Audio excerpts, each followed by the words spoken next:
All right, welcome everybody to Monday Expert Interview. If you haven't heard, lumber prices have made the headlines. The cost of lumber has nearly tripled since the beginning of last year. Lumber prices surge. TikTok goes viral. Lumber prices are dropping from sky-high pandemic numbers. What is it all about, and how is Material Exchange creating a digital marketplace that promises transparency? And why is access to real-time market prices even more important in today's digital world? Materials Exchange is an electronic marketplace for buying and selling lumber and panels and is building the supply chain of the future. Today on Dave Cooper Live, please welcome Ashley Buckholt, who is the co-founder and chief revenue officer of the Material Exchange, on the topic of all things lumber, including OSB, labor shortages, the lumber yard of the future. So at Dave Cooper Live, we are bringing you the people and the processes that are building it better. Our guests and topics include experts in building systems to building science, building codes, and the tech used to build it better. We are always seeking out the best and the brightest in the construction industry and discovering all of the way that innovative buildings are coming to life. My name is Dave Cooper. We have a great show to you today. Please hit that like and share button right now because we are live on LinkedIn, YouTube, Facebook, and Twitch. And we're live on Twitch because that's where the young folks are. So without further ado, let's hop into this and let's bring Ashley into our conversation. Ashley, how are you, my friend? I'm doing great, Dave. Amazing introduction there.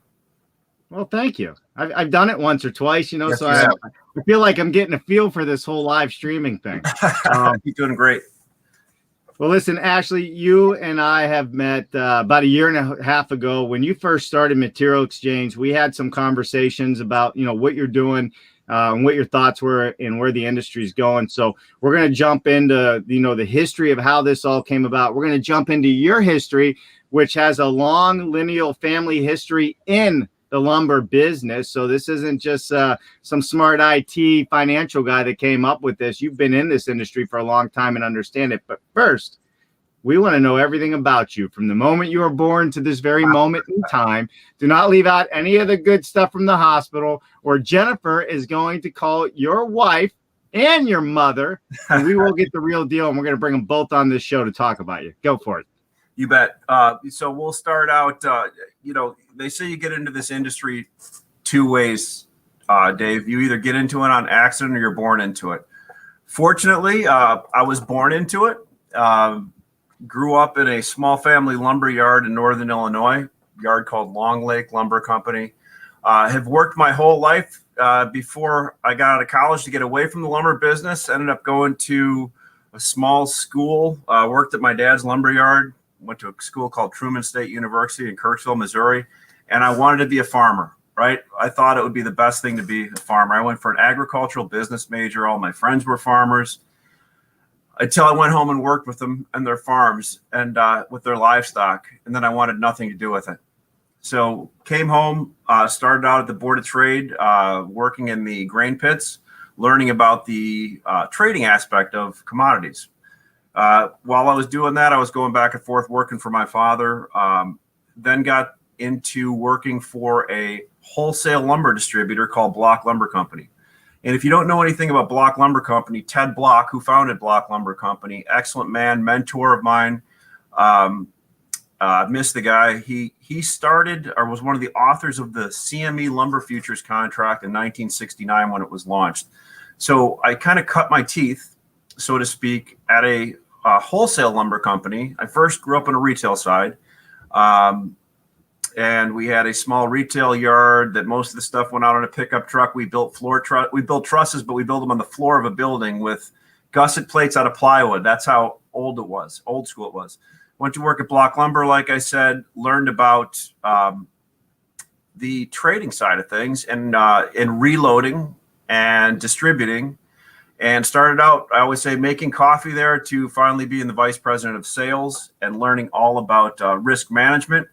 We were the first company to have a risk management program in the lumber industry, which now today you go out and all kinds of companies have them. We launched a large publication, which broke down weekly lumber prices and their relative values, which is now owned by another company. Then I went to work at a Sherwood Lumber for a few years. Loved working there. Great company. Enjoyed it. And finally, before coming here, I was at Coke. Coke Pulp and Paper Trading, part of Coke Industries in Wichita, where I was working on their derivative side or on their financial swap side. I was a director on their lumber of swaps on lumber and OSB and pulp and paper. So kind of built my talent stack all through the industry doing that.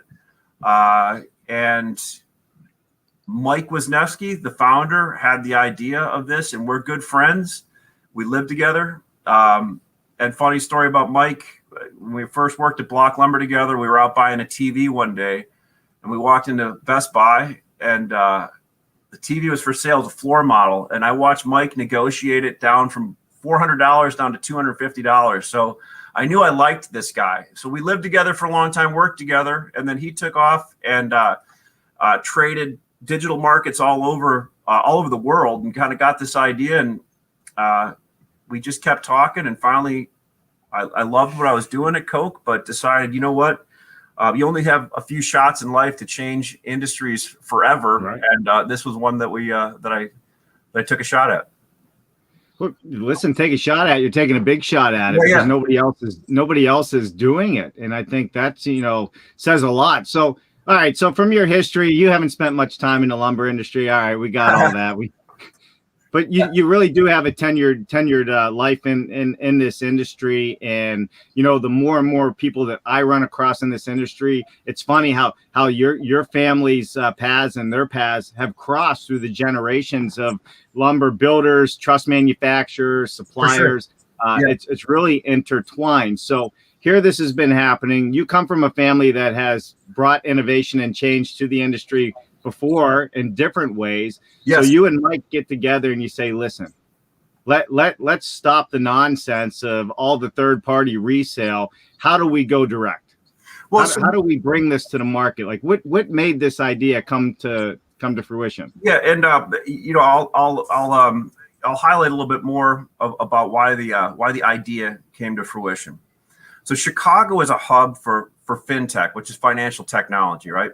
And Chicago is also a financial hub going back to the 1800s, where grain traders would come downtown and buy and sell their wares and their seeds and their livestock for the future. So the Chicago Mercantile and Board of Trade get invented to have a central location to trade this. And then Chicago becomes a digital hub. At one point, Chicago had over 100 wholesale lumber trading offices. It was a huge commerce area for lumber. Yeah.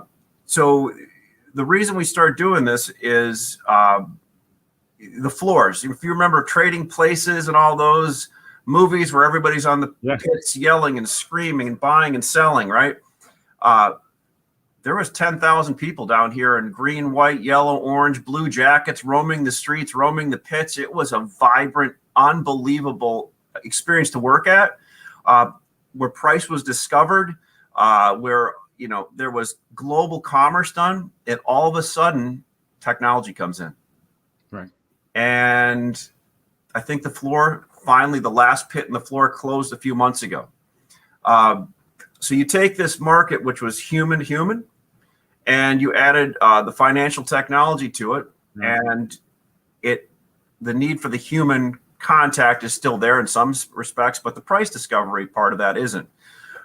So kind of back to what I said about Mike. Mike went to work at a few different places, learning this, in developing his craft and his skills in other markets, government bonds in Germany, other places. And the whole thought was, if this financial technology is there, let's take it and build our own version of this financial technology for the lumber industry, for the cash physical lumber industry, and let's go create something that can change the lumber, the old open outcry analog, pick up the phone, if you're a really good trader, you have 2 phones in each ear, and let's create more transparency, real-time digital pricing for every stakeholder involved. And so we set out to do that. And we put together and I was third to the team. I wasn't second to the team, right? So this was starting to get built a few months before I got here. We work on building it. We work on building the technology, and we build a platform that you can buy and sell lumber on. And I mean, the reason being is there just wasn't one, and the industry was craving it. Well, but that's where all change comes from, right? You saw a need. You saw that it was antiquated at best, right? And how we used to do it. And I think that's a big deal. And we're going to hop into how this technology works as well in just a moment. But first, I want to thank everybody for joining us on this 4th of July weekend. 4th of July is one of my favorite weekends, because it's such a celebration of everything that came before us and the people that fought for us and the independence of the United States, which is, in my humble opinion, the greatest in the world. We can do so much. It affords us to have shows like this and affords people to make new technology work in the lumber industry and to be inventive, and gives people a path forward. So I hope everybody's having a wonderful 4th of July. I hope you're enjoying some hot dogs and hamburgers with your family, and everybody's playing nice in the sandbox and moving things forward on an emotional side, because we all need a break. This COVID thing has beat us all up. But I have to say, Ashley, for some of us, I would imagine for you as well, it's actually helped with business and in some aspects, at least in the offsite world. And where do I go with that? So, we all stopped to sit back and take a look, and we all realized, hey, we can do, just like you said, just like the trading floor, we can do a lot more digital. We don't have to be face to face to make things happen and shake things up and make things move. We all found a way to pivot. You started this before COVID, but has COVID helped you or hurt you in moving your platform forward? Yeah, so I really think that what we thought was going to be a big negative for us, in retrospect, thinking back, turned into a big positive for us. Yep. There's no question. We were nervous about it, because all of a sudden our world changed. We couldn't go to trade shows, because even though this is a digital market, you still have to market it in an analog method. You still have to pick up the phone. You still have to go to trade shows. Those stopped. And all of a sudden calls started coming in saying, hey, can you tell us about how our people at home can use your technology, because they're not coming into the office to get a little bit more transparency to what's going on in the market. Everybody was looking for more information, not just from our part of the business, but from all parts of the digital business. And we all learned to engage and use Zoom, all kinds of things. Before all of a sudden nobody had used Zoom, everybody uses Zoom. People I know that are 80 years old are better Zoom users than I am. Everybody figured it out. So it helped us. We started growing. People started seeking us out, looking for our technology, and so knock on wood, it turned a negative into a positive. So it definitely helped. It continues to help. It continues to help. Sure. But let's hop into this before we get into the lumber market and what's been happening, because you guys are definitely experts in this, being that you trade in lumber. You probably know the real truth versus what we see going back and forth out there, which is all over the place. But let's talk about this digital platform. Walk me through who the customer is and how this works. So let's start it up. I probably didn't close the bookmarks on why we were saying why. So I always watch your show, and I see you going to all these offsite manufacturers, and it never ceases to amaze me, the technology at these locations, right? So you have the end use technology. I go to mills, and I see a person sitting inside of a cab with a joystick with computers all over them, scanning logs going through, right? Technology. And in the middle, we have this sales and marketing aspect of the lumber industry that hasn't really changed that much since the 1980s, right? So that's the real need. So now let's go. So I wanted to create that. So I guess the question is, how does the technology work, Dave? Is that the question that you were asking me? Yeah, let's talk about it. So here I am. I'm a manufacturer, or I'm a builder, or I'm a supplier. How do I use this system? Like, why am I going to use materials exchange? Like, who is it for, and what's the value of it for me? What problem are you solving? Great problem. The first problem we're going to solve is we're going to save you money, right? We're going to save you money because the middle market, there's two types of transactions. People can go direct buy right from a mill to somewhere else. There's also secondary transactions, but usually when the transactions take place in the middle, it's about a 3 to 5% margin market, right? And I would even argue it was higher than that as the prices went up higher.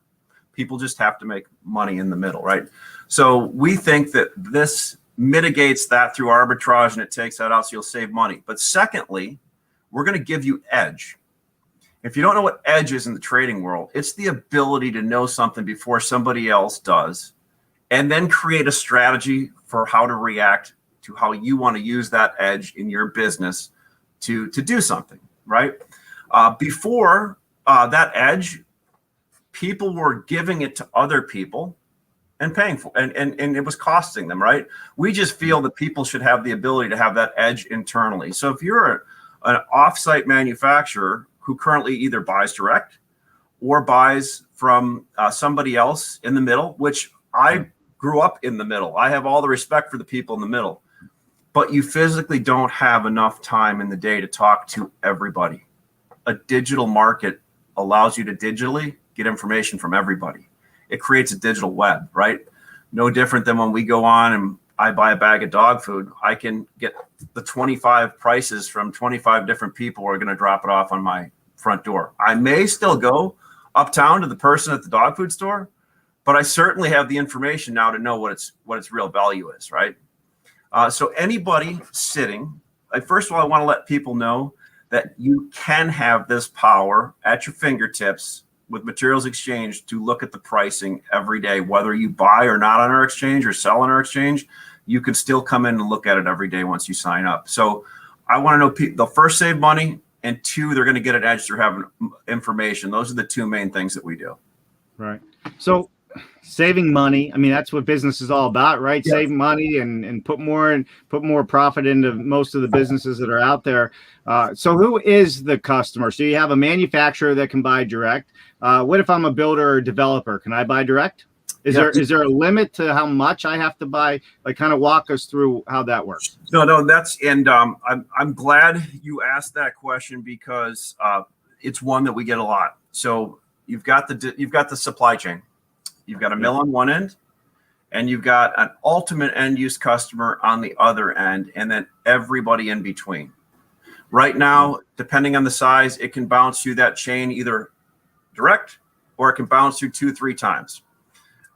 So to be on our platform, we require that you can buy volumetrically enough lumber or panels that it's meaningful for us to onboard you. For instance, if you buy a couple pickup truck loads a week, it doesn't make any sense for us to onboard for you to be on it. If you're buying 2 to 3 semi-loads a week, semi-loads, 48-foot, 52-foot flatbed, or rail cars of lumber. And what we're noticing from a lot of builders, some of our builders that we sell to have internal are panelizers, right? So when you say, can builders buy, right, it's like, is it John's remodeling with a pickup truck, or is it the guy that started out at a lumber yard, built a truss facility, now has a wall panel plant? They're still a builder, but they've internalized all that process, and they've kind of moved downstream on doing that. So we sell builders that have internalized that process. I mean, heck, on Friday we sold a job site person that builds big multifamily, and she was basically ecstatic because the number that she got was significantly lower than the price that she's gotten from her traditional person that has always helped her out. And right, we're glad to, first of all, just give her the number to be able to look at. But secondly, when they react to it, when I hear stories like that, they're the ones that make me lean in, so to speak, and say, this makes me feel good. This means the platform is working. So right. we're a fraternity that anybody can come to our party that wants to play by the rules, right? We're not setting up these little areas where you can only buy from this person or sell from this person. We think the market needs transparency, and that means everybody should have access to everybody. I know some people listening that will make them bristle because they make their livings off of clipping coupons in the middle. They're also a very valuable part of our platform because they create liquidity, and that can help them also. Just like in the pits, when they first went digital, and here's a great story. Mike walked into the pit, was the first guy in the CME pit with a tablet PC, and his charge was to take it digital. They hated him in there. But what he did is he got some of these people tablets and showed them how to trade. The smart traders actually listened to him and let him train them, and they're still trading off the floor today successfully in an electronic market. So there is a place for everybody here. And also on the sell side, right? On the sell side, the same thing. If you're a mill or you're a distributor or you're a wholesaler, and right now you have to go through the person sitting next to you that sells to that customer, or you have to go to that person that buys something, you have instant access to all customers or all potential mills using this platform when you're on here. So it's really creating a digital web. When you look in Dave, when you're in the back of an airplane, which none of us have been in for a while, or maybe you have, you flip back to that map in the back where it shows all those tentacles going to all the different hubs. Right. That's what our exchange creates for one person. They can sit in one location and have all those incoming and outbound flights right to them, right? Except it's lumber and OSB and plywood. Sure. So before we go further into what's been happening with the lumber market, and we're going to get to that, everybody, how does it work? How do you know what the lumber prices are trading at? How do you get that information in real time to share with your customers? Yeah. So one thing a digital exchange does is not only creates matches, but it creates information, right? And because we do three things: we match buyers and sellers, we move the goods too, and then we move the money. So because we move the goods logistically, everything is, without getting too in the weeds, is priced zip code to zip code. Okay. So if somebody is selling from one zip code, or when you're talking rail cars, they're called CIFs. That's a zip code for a rail location, right? A CIF. Just because it's priced at one CIF or one zip code to another zip code, you can still have all this data show what it would be. What if it was to this zip code? So you create all that data. And once you create all that data, you have a real-time pricing mechanism. When you have a real-time pricing mechanism, you know to the second what everything is delivered to every location during the day. Traditionally, our industry has always relied on what people heard, or there's a handful of indexes out there that call people and ask what they bought and sold at, and they put them out once or twice a week, and that's what the industry relies on. If you think about that we rely on information coming out where people have asked where people buy or sell for. So we just think as we grow, a digital market will create better information to show people where things are needed, where they're not needed, and because they're getting bid or offered at certain locations, and then what those items are. Does that make sense, or did I lose you? No. So it makes a lot of sense, and it makes, I mean, it's where the rest of the world's already at. So it really is. I mean, you and I before the show, we talked about how big of a transaction just happened in one of the big players in the industry spending all kinds of money to buy a digital platform for, internally for what they're going to do. But this is happening, right? So whether we do it or not, it's gonna happen. So you guys are not only disrupting the technology used to buy and sell lumber and give direct access to people, but you're also disrupting the publications that are typically printed, sent out, the real-time information that most people are going to get in an email or a newsletter. or however they get their lumber news. I mean, because you guys are also, I mean, the way the platform's set up, in my opinion, is you'll end up being the go-to place for anybody that's interested in seeing what the market's doing. Yeah, don't tell anybody that, right? It's so. Hey, if I can figure that out, there's a lot more smarter people in the world than me that already figured that out. But doesn't that just make sense? Doesn't that just make life easier? Sure. So we like to take the word disrupt, put a line through it, and we like to use the word enable, right? So we're enabling an industry that really deserves it. When you're spending $160,000 on a car of lumber, or $40,000 on a truck of lumber that you used to spend 25% of that on, you deserve to have all that information real time, right? I think so. We're in the process of building this information. We have a way to go. We certainly have made great strides. So eventually, when we're throwing off enough data, we are going to be, we really believe, a place to come to for the data too. Not just the matches, but for the data. Yeah, for sure. So you're digitizing the lumber marketplace. You're digitizing the real-time information for everybody to go to your website and find this information. You're like a fraternity, but I don't see your Greek letters yet, so we'll have to work on that. So you have your Greek membership letters for your fraternity. The transparency of real-time buying. And what I like the most about what you said when I said what problem you're solving, and you said saving people money. That is such a big deal, especially when lumber prices have skyrocketed 300%. Yeah. Skyrocketed. Yeah, absolutely. And why? First of all, let's talk a little bit about why they skyrocketed, and then let's hold where it's heading in the future, because we're going to go to some comments after you tell us why it skyrocketed. Then we'll come wrap that up. But I want to leave people hanging a little bit because I know you know the inside on this. So we want to talk a little bit about why it skyrocketed first. You want to do that? Let's do it.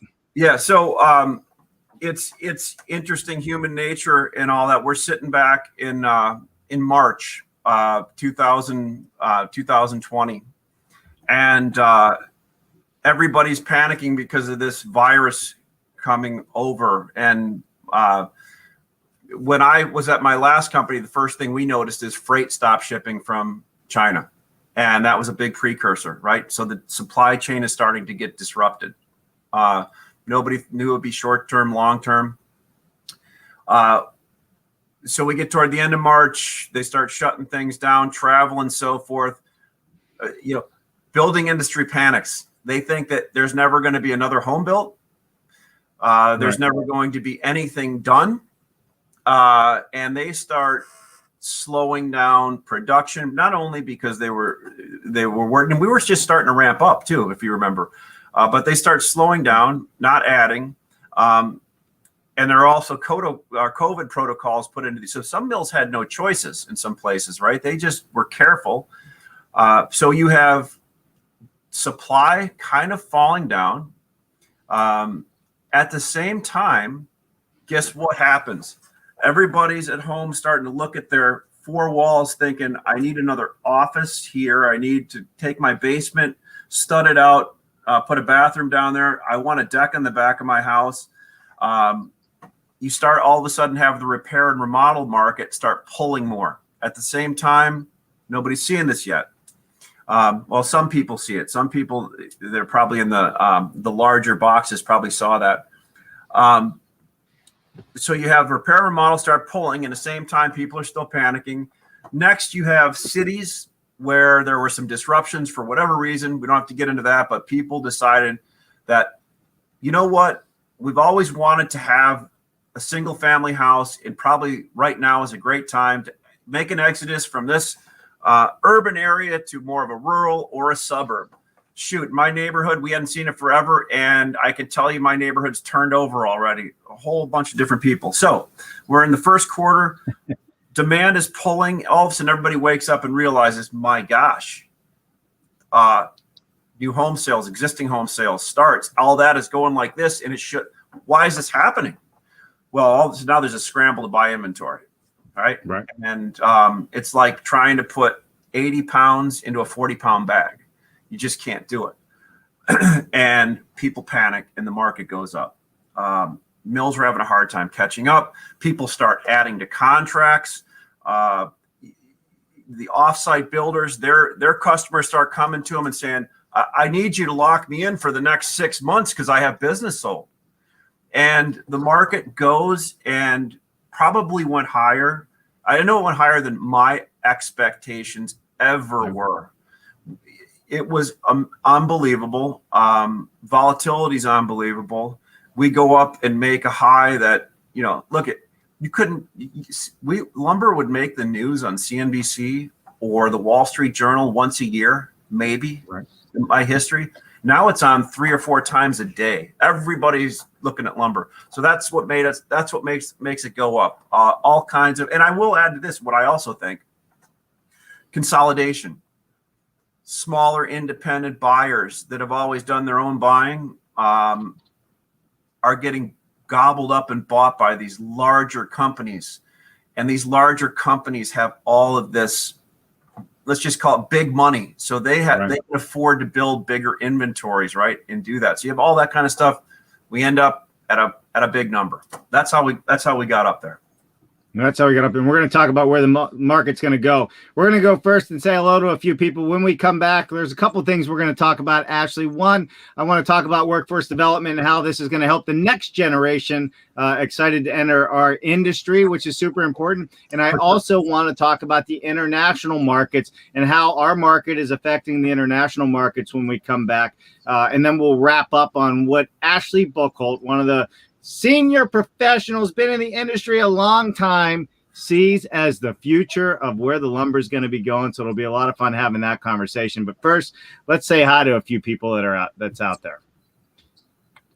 All right. First, we got Mr. Ben Hershey in the house. What's happening, Ben Hershey? Ashley, you're the best. Yeah, a lot of lumber from you for many years, and so there's 2 industry greats right there. You and your family, and Ben Hershey and his family and his father. There's a lot of history there, and you guys don't live next door to each other either. No. So Ben, when they had the shop in Illinois, I used to sell them a lot when I was at Block Lumber, right? But I think I've had this conversation with Ben. So when I was a kid, my father used to buy trusses. I mean, back in the day in these small lumber yards, you kind of stayed in your own little, you didn't leave your, like, Long Lake Lumber. If my dad drove outside of Long Lake, the guy would call him at McHenry Lumber and say, hey, what'd you come through my area for, right? But anyway, my dad used to buy trusses from Ben's dad, and I remember riding in their green semi trucks. I think they were maybe like a lime green or something like that. So we also, when I go way back to 40 years ago, I remember buying lumber from you too, or buying trusses from you, Ben. That's awesome. That's awesome. Hey, listen, great. I'm glad. Thanks for joining us, Mr. Ben. We got Greg Ugaldi in the house, the immediate past chairman of NAHB. Dave and Jen, great timing with Ashley today. And he says everyone at the cookout says happy 4th to Dave, Jen, and all. So you got the ears of the top dogs at the NAHB. That's great. I love it. I love listening to Greg on your show and seeing him in the comments all the time. Yeah, no, it's great to have that support and help us all grow and get to where we're going. Jerry McCaughey is also in the house. He says happy 4th to everybody. And also, you are definitely leading the revolution. Pardon the pun. Great pun, Jerry. Yeah. That guy posts Jerry posts some of the best stuff I see on social media. He's a champion of that. Love watching him. Yeah, so do we. We love watching Jerry. And Jerry, I'll be seeing you in a few weeks. I'm in Washington State. I'm coming south soon. I think the next person I'm going to put up there is a little bit impartial about you, but we'll put it up anyhow. Jory Wisniewski. Agreed. Ashley is a great person. Man, Jory, if I didn't have Jory around, I don't know what I'd do. The social media, what she does for us is amazing, and it makes all the difference for us. It really does.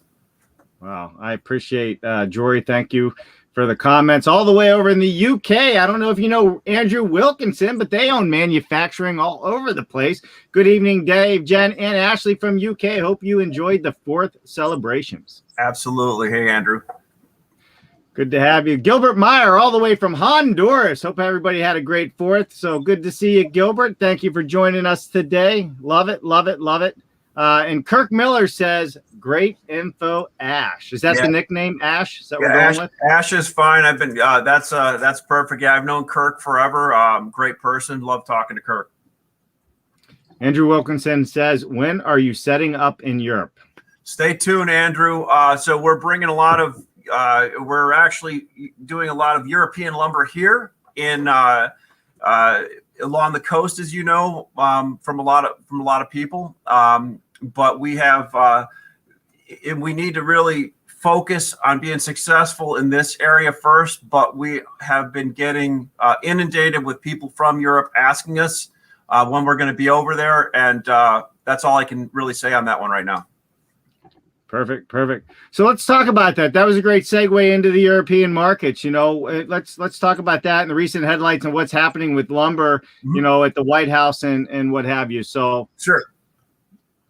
Yeah. So, you know, European lumber, I mean, European lumber has been coming over here for, you know, I should say since I've been in the business. I mean, in 2004, 2000, and this is where you want to go with it, Dave. We'll kind of talk about this. 2004, 2005.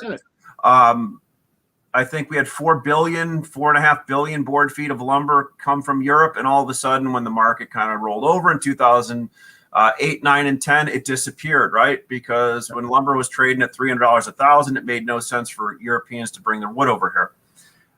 We go back, we have a big market run up. 2018, the European spruce starts coming over again, or the European lumber. It's more than just spruce, and it's back again. So we are one of the best places in the world still for a return. That I think that they like having a presence over here.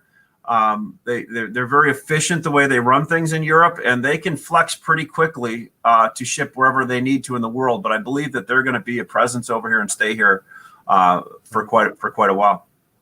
So Ashley, with the digital marketplace that you guys are creating for the lumber trading, is it going to even out the playing field for everybody globally, as opposed to how it is now, where it's regional? So that's a good question. And I think in the U.S., we do things more on a spot market kind of transaction, although there are people that do stuff based on, well, there are people that do stuff based on an index price where they get a contract, right? But that contract is still set by where the spot market's trading at, right? Over in Europe, and again, I'm not an expert on the European market. I can tell you from an observation what I see. Europe is still, everybody knows the players there. It's still a entrenched market of people that have a good relationship and like doing things on the phone with their buddies and all that type of thing. But they have a younger generation coming up wanting to change that also. So I see, look, everybody, when they can save money and get more information, be digitized, it doesn't matter what you did in the past. People are willing to use new technology. So I think that it's going to change over there. It may be a little bit different. I don't know how it's going to look, but it may be a little bit different in the future. Well, listen, the Amazon has done it to the consumer goods industry. The auto industry is starting to make changes like that with new tech coming in, where you can just buy your car online unseen and pick it up at a kiosk type location. People want to shop. People want the best price. People want to know what they're paying for these days. So it makes a whole lot of sense to me. My buddy was in Maine last week, and there was no rental cars. He went on an app that you can rent cars from individuals, and he rented a car from a guy that showed up, gave him the car, jumped on a one wheel, and took off down the street, and didn't see him for a week. I mean, it's amazing, the technology out there now. Yeah, sure. So what other products does Material Exchange do? So you're doing lumber, right? So are we just talking traditional, your 2x4, 2x6, 2x8, 10, 12s? Are you doing trusses? Are you doing floor joists? Are you doing OSB, plywood, all of it? Yeah. So with any technology, to prove it and to scale it, you want to use the items that are as simple as possible, that are at the biggest commodity, that really don't need as much human interaction to transact. So commodity lumber, 2x4, 2x6 to 2x12, straight lengths, random lengths, commodity panels, OSB, plywood. We've been asked to do boards. We've listed some specialty products like a 5-quarter decking product, but right now we really are concentrating on the main items that get bought and sold every day in the commodity lumber market. Now, that's not to say in the future we won't be looking at doing some more specialty thing, but we're really trying to excel and improve the platform on the basic commodity items that people buy every day in the industry. Great. Makes sense.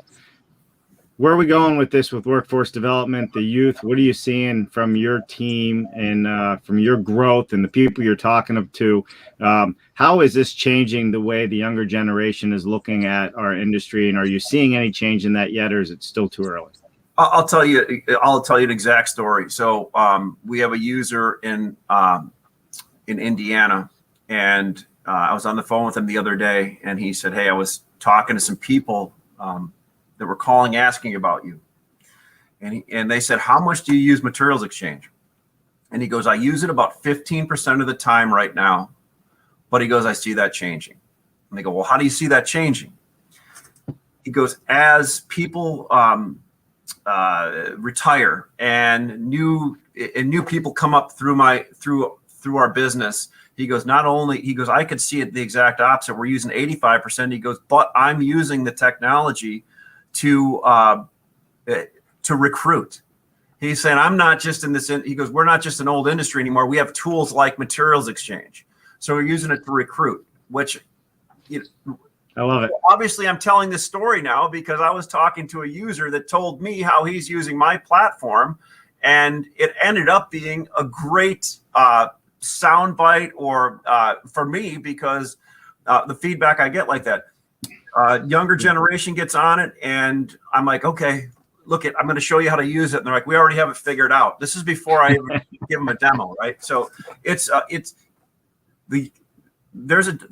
generational shift, as you and I talked about before this call, that grew up with smartphones that are coming in now. But not only that, I'll also say this: there's also innovators that are my age that have been in the industry for a long time that are pushing this too. So I don't just want to say it's a younger generation. There are people that are my age that love this technology too, because, like I said, they're first movers and innovators, and they see it as a value. And I always think intelligent people see things before everybody else, and that's why they're at where they're at. So we see it from two different fronts. Yeah, well, listen, the younger generation understands technology. Our age understands, day trading and, being online, moving your money around from markets and those things. Right. So to me, this is almost a natural transition for people in our digital age. And you're absolutely right. I think that, from a younger generation, they will come on and tell you how to improve your platform, not only how it works, I'm sure. They already have. They already have. And we have a list of everything we want to improve, right? It's kind of the difference between looking at E-Trade and Robinhood, right? I mean, one is a little more, I guess they call it gamification, because the younger kids like to look at things a lot differently. But just to make an important point, look, you come onto our platform to buy and sell lumber every day, right? So I always, whenever people say trading, I want them to make sure that when they buy something or sell something on here, there's going to be a physical movement of lumber, OSB, or plywood actually going to their door or being pulled from their location. Sure. Are you guys hiring, Ashley? You growing? You looking for people? Yes, we are. We're actually, if I look over at my board over here, Mike was cracking the whip and told me I have to hire a whole bunch of people on my little side of things, on the CRO side, the corporate revenue side, because we need to get out to more people. So we're looking at we just hired a CTO. So we are going to, continue to improve our tech. Like I said, we just brought a new board member on that's a retired CEO from a large company, who's going to help us on the management side. So yeah, we're hiring. We're looking forward, leaning into it, and we've got a lot of stuff going. That's awesome. Hey, listen, that's what you want. I mean, you guys started this a year and a half, whatever ago. You've made it through that first year, which we always talk about. You know, you're into your second year, you're growing, you're hiring, you have people using the platform. So there's a future happening here for you guys. And I'm not talking lumber future, I'm talking materials exchanges future. Yeah, no, I appreciate that. And look, like I said, Dave, like I try to emulate a lot of stuff that you do on this just to get the message out. But like, you know, I've been in this industry a long time, so I kind of have a little chip on my shoulder why I want to do this, right? Because I want to improve the industry. That's right. And I want to leave it better than I came in. But I also want to build $1 billion company doing it, right? So, you know, the drive is there. The desire is there. The platform is there. We just need to execute now. Absolutely. Hey, listen, you guys are on your way, and as we all know, it doesn't happen overnight and by sheer luck. It takes a lot of hard work. It takes a lot of ups and downs. And listen, you guys have made it through a pandemic. You're making it through astronomical lumber prices. You're still driving forward. So those are all good signs of some solid foundations at Materials Exchange, in my personal humble opinion. And I talk to a lot of people. I appreciate that. Yeah. Well done. Well done. All right. So listen, everybody, if you are not following Materials Exchange, if you do not know who Ashley Bullcoat is, you're wrong. You better go there and you better follow them right now and watch what they're doing. $1 billion company means it might end up going public. So pay attention to them, because you might want to buy some of that stock someday. Who knows how that's going to go, and who knows how it's going to split off and make you a millionaire too. How am I doing, Ashley? Is that pretty good? You know what? Look at I feel 50 foot tall and bulletproof now after you just said that. Yeah, I love it. Now there's going to be something go wrong today that I'm going to have to work on after that, because that's the life of a startup. Hey, there is always something that goes wrong. For sure. Let's see. So we have a comment here from Joe Campana. Let's see what Joe said. We see workflow and business as usual changes on a daily basis, including users expanding their utilization of the platform. We hear the future requests on a daily basis, as Ash mentioned. All right, so Joe's on your team.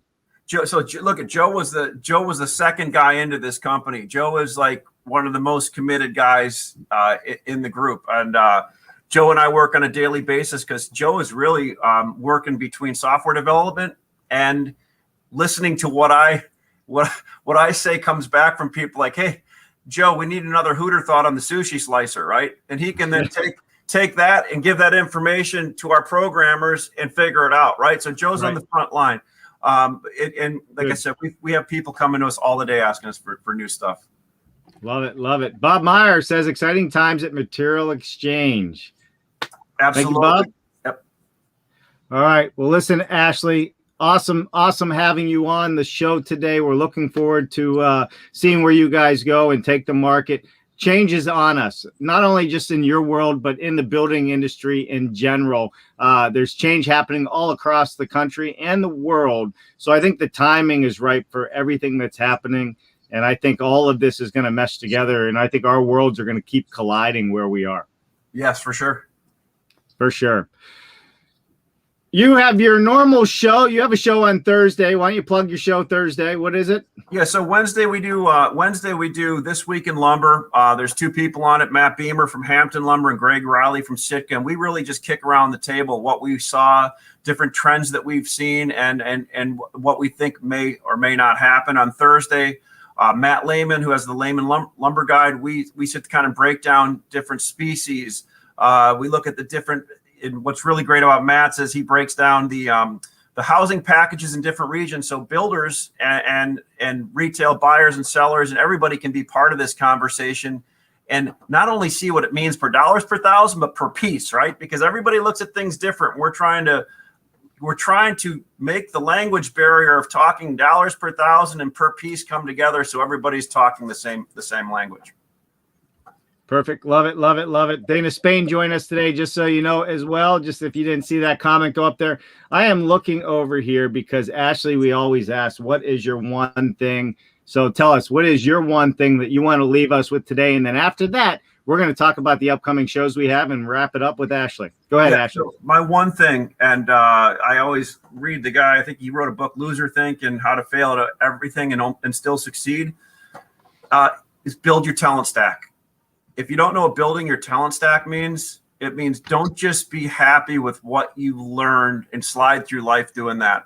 Learn other things and continually make yourself better. It's your internal resume. It's the one thing that you can judge yourself by, right? So I knew nothing about social media, or very little about it a year and a half ago. I've worked on building my talent stack on that. I work on it every day. I'm not an expert on it, but I'm trying. I didn't know as much about digital markets and in software and programming, but I learned it, and I'm building my talent stack in that. So if you want to build your talent stack in something, figure out what you want to learn, and that way you can set up. The other thing that I like learning is systems versus goals. Another Scott Adams method. Learn how to do stuff and then do it well every day. And if you do stuff well every day in a structured manner, good things will happen. Well, that's it. That all ties back to the one thing. You got to be good at that one thing and stay focused on it, right? I think they said Steve Jobs, when they started out, had hundreds of products, and he took it down to like 5 or something when he first started. That's right. Concentrate. And that's all they focused on. Yeah, for sure. At Apple.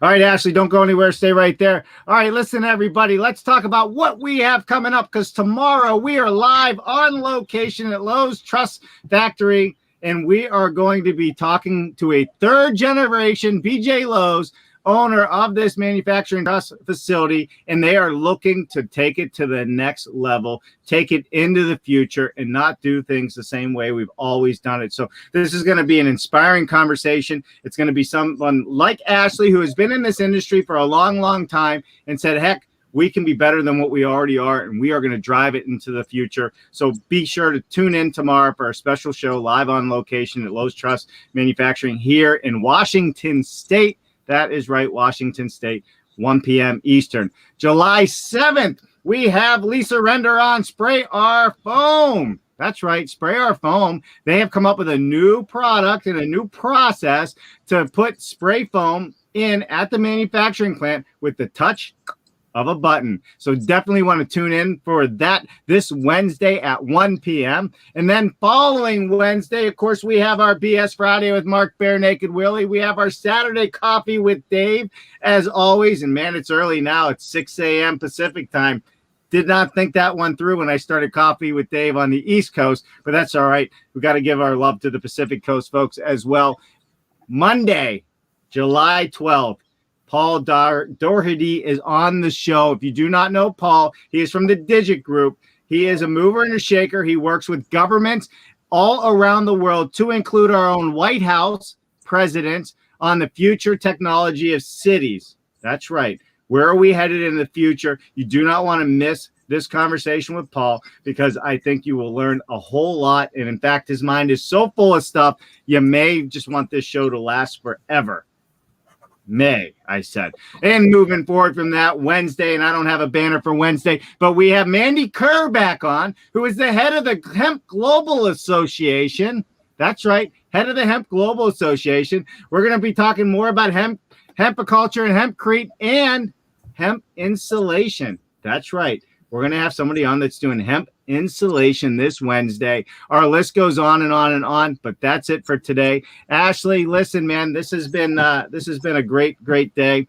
It's been a great show. I know there's some more people making comments. Jory's in there from Jory's putting comments in. Andrew Seeley says, great show. I love it. Hey, man, can ask for more on a holiday weekend, huh? Absolutely. So, Ashley, don't go anywhere. Everybody else, listen, thank you so much for taking time out of your 4th of July holiday weekend to join us. Greg Ugaldi, Dana Spain, and everybody else out there. We really appreciate you and all your support. Follow Ashley. Please follow them. Follow Materials Exchange.